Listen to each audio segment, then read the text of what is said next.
अस्सलाम वालेकुम व्यूअर्स, कैसे हो आप सब। उम्मीद है सब खैरियत से होंगे। तो दोस्तों, आज जो रेसिपी मैं आपके लिए लेके आई हूँ वो है इस सर्दी की खास सौगात, हड्डी गुड्डी का सालन, हड्डी गुड्डियों का सालन, जिसे आप गोश्त हड्डी का सालन भी कह सकते हैं। इतना मज़ेदार और ताकत से भरपूर होता है कि आपको ये सर्दी बिल्कुल महसूस नहीं होगी। आप एक दफ़ा हफ्ते में इसका लाजमन एहतमाम करें और देखेंगे सर्दी कैसे भागती है, क्योंकि इसमें बहुत ज़्यादा ताकत होती है। आपकी हड्डियों में और जो जोड़ों में सोजिश या दर्द होता है उसका भी ये खात्मा करती है, और बाकी ताकत तो इसमें बेपनाह है। आप इसके लिए मटन, चिकन और बीफ किसी का भी हड्डी का इस्तेमाल कर सकते हैं और इनको सबको मिक्स करके भी बना सकते हैं। इतना ज़बरदस्त किस्म का ये सूप और सालन तैयार होगा कि आप कहेंगे कि हम इसे पाई की जगह लाजमन हफ्ते में एक दफ़ा ये बना के खाएं। तो सबसे पहले मैंने जो हड्डियाँ ली थी वो बीफ की हड्डी ली थी। इसमें 3 अदद नली है और इसमें कुछ गोश्त भी साथ लगा हुआ है, और 7 से 8 इसमें बोटी है, और मिख वाली हड्डियाँ हमने ली हैं, कुछ वैसे ली हैं। इसको अच्छी तरह धो के हमने साफ़ करके रख ली है। अब एक मिट्टी का बर्तन लिया है, क्योंकि आज मैं कुकिंग मिट्टी के बर्तन में कर रही हूँ, बिल्कुल रवायती स्टाइल में। तो इसमें मैंने हाफ कप ऑयल शामिल किया। ऑयल इसलिए ज़्यादा शामिल नहीं किया कि हमने कुछ चर्बी भी इसमें डाली थी, और हड्डियों के साथ चर्बी वैसे भी होती है और मिख भी अच्छी तरह निकलेगी, इसलिए ऑयल को हमने कम इस्तेमाल करना है। अब इसमें मैंने एक मीडियम साइज़ का प्याज कटिंग करके रफली डाला है, और अब इसमें मैंने खड़े मसाले शामिल करें, जिसमें 3 अदद बड़ी इलायची, 4 अदद छोटी इलायची, एक दालचीनी का टुकड़ा और 5 से 6 अदद लौंग शामिल किए हैं। खड़े मसाले इसलिए शामिल इसमें करते हैं कि तो खुशबू अच्छी सी आती है, दूसरा जो गोश्त की स्मेल और एक होती है वो भी एक खुशबूदार से सालन में तब्दील हो जाता है। तो व्यूअर्स, इसको हमने प्याज के साथ अच्छी तरह भून लिया जब तक कि इस पर हल्का सा लाइट सा कलर नहीं आ गया। अब इसमें हमने 1 खाने का चम्मच अदरक और 1 खाने का चम्मच लहसुन कुटा हुआ शामिल किया है, और इसकी भी 1 से 2 मिनट अच्छी तरह भुनाई कर ली है, ताकि लहसुन और अदरक का कच्चापन दूर हो जाए और इसमें की भी एक अच्छी भीनी भीनी खुशबू आनी शुरू हो जाए। तो व्यूअर्स, इसको अच्छी तरह भूनने के बाद अब इसमें हमने शामिल करने हैं मसाले। सबसे पहले मैंने 1.5 खाने का चम्मच नमक शामिल किया, 2 खाने के चम्मच मैंने सूखा धनिया, 2 खाने के चम्मच सुरख मिर्च, 1 खाने का चम्मच हल्दी पाउडर शामिल करके मैंने इसको भी 1 से 2 मिनट अच्छी तरह भुनाई कर ली है। व्यूअर्स, आप इसमें नमक या मिर्च इस टाइम अपनी मर्ज़ी या पसंद के हिसाब से कम या ज़्यादा कर सकते हैं। अब मैंने 4 अदद कटे हुए टमाटर, जिसका छिलका मैंने अच्छी तरह उतार लिया था, वो इसमें शामिल कर दिए हैं। इस मसाले को हमने उस टाइम तक भूनना है जब तक कि हमारा इसको एक मसाले वाली फार्म ना आ जाए और टमाटर इसमें अच्छी तरह गल ना जाए। इसके लिए 4 से 5 मिनट मैंने इसकी अच्छी तरह भुनाई करनी है। अब 4 से 5 साबुत मिर्च इस तरह मैंने सब इसमें डाल दी हैं साफ़ करके, और इसको भी मैंने इसके साथ अच्छी तरह भून लेना है।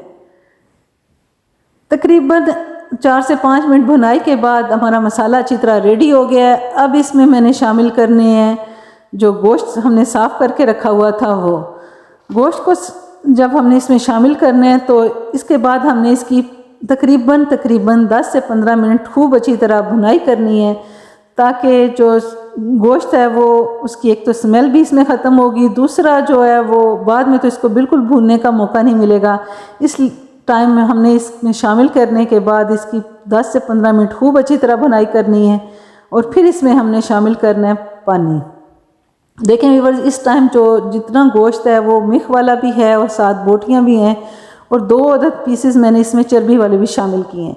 इसलिए मैंने इस पहले ऑयल कम इसमें शामिल किया था, क्योंकि हमारे जो ये हांडी पक के तैयार होगी तो इसमें ऑलरेडी इतना ऑयल या घी होगा कि जैसे आपने 2 से 3 कप इसमें डाला हुआ है। इसलिए ऑयल की क्वांटिटी का आपने ख़ास तौर पे ध्यान रखना है कि पहले कम ज़्यादा ऑयल शामिल नहीं करना। व्यूअर्स देखें, मीट हमारा अच्छी तरह, हड्डियाँ हमारी अच्छी तरह भुन के रेडी हो चुकी हैं। अब इस टाइम हमने इसमें शामिल करना है पानी। पानी में इतना शामिल करना है कि 4 से 5 घंटे हमने इसको लाइट सी फ्लेम पे पकाना है। अगर तो आप कुकर में बना रहे हैं तो तब भी आपने 1.5 से पौने 2 या 2 घंटे आपने लाजमन पकाने हैं। इस हिसाब से आपने पानी शामिल करना है कि ये शोरबे वाला तैयार होता है, और इसका असल जो जायका और ताकत है वो सिर्फ शोरबे में होती है।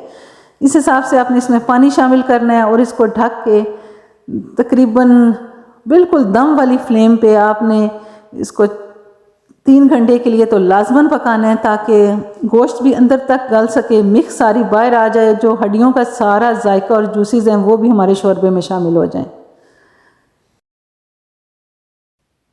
तकरीबन 3.5 घंटे हमारा गोश्त पका है और उसके बाद देखें कुछ इस फॉर्म में है कि ज़बरदस्त किस्म का शोरबा हमारा तैयार हो चुका है।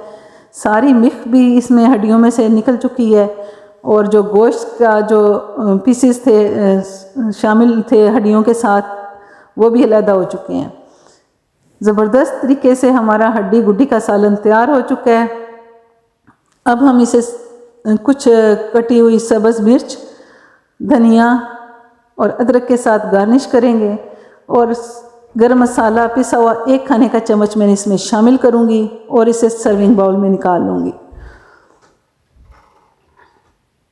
व्यूअर्स, इस गोश्त को आप लाजमन हफ्ते में 1 दफ़ा इत्माम करें, बना के बच्चों को खिलाएं। आप मिक्स हड्डियाँ भी इस्तेमाल कर सकते हैं, चिकन की, मटन की और बीफ की, और इनको अलग-अलग भी बना सकते हैं। बिल्कुल पाए जैसा जायका होगा और आप 1 दफ़ा बना के खाएंगे तो फिर आप कहेंगे कि माशाल्लाह हम बार बार इसका इत्माम करें।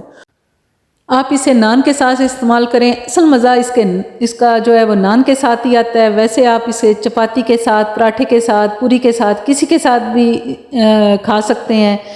तो व्यूअर्स, ये थी आज की मज़े की और ताकत से भरपूर रेसिपी, हड्डी गुड्डी के सालन की रेसिपी, हड्डी गोश्त के सालन की रेसिपी।